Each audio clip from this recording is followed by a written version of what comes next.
जंग न्यूज के साथ मैं हूं मोमिना साजिद। आइए नजर डालते हैं अब तक की अहम खबरों पर।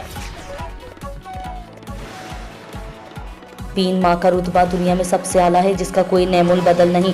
बार्सिलोना से मुमताज़ मुनीर सहोत्रा की रिपोर्ट के मुताबिक पयाम अमन स्पेन की सदर और बैनुल मज़ाहब हमा आहंगी में गोल्ड मेडल हासिल करने वाली पाकिस्तानी निशाद स्पेनिश जोसेफिन क्रिस्टीना ने मदर डे के आलमी दिन पर ख्यालात का इजहार करते हुए कहा है कि दुनिया भर में माओ से मोहब्बत के इजहार का आलमी दिन मदर डे आज मनाया जा रहा है।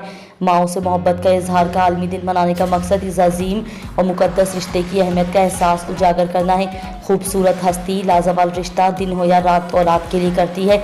सुबह व शाम बस काम, जिंदगी के तमाम दुखों और मुसीबतों को अपने आंचल में छुपा लेती है। माँ वो हस्ती है जो अपनी औलाद के चेहरे पर सिर्फ मुस्कुराहट बिखेरती है।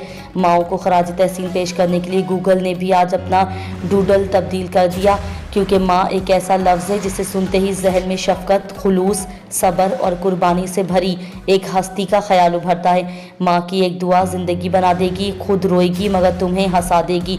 कभी भूल कर भी माँ को ना रुलाना, एक छोटी सी गलती पूरा अर्श हिला देगी।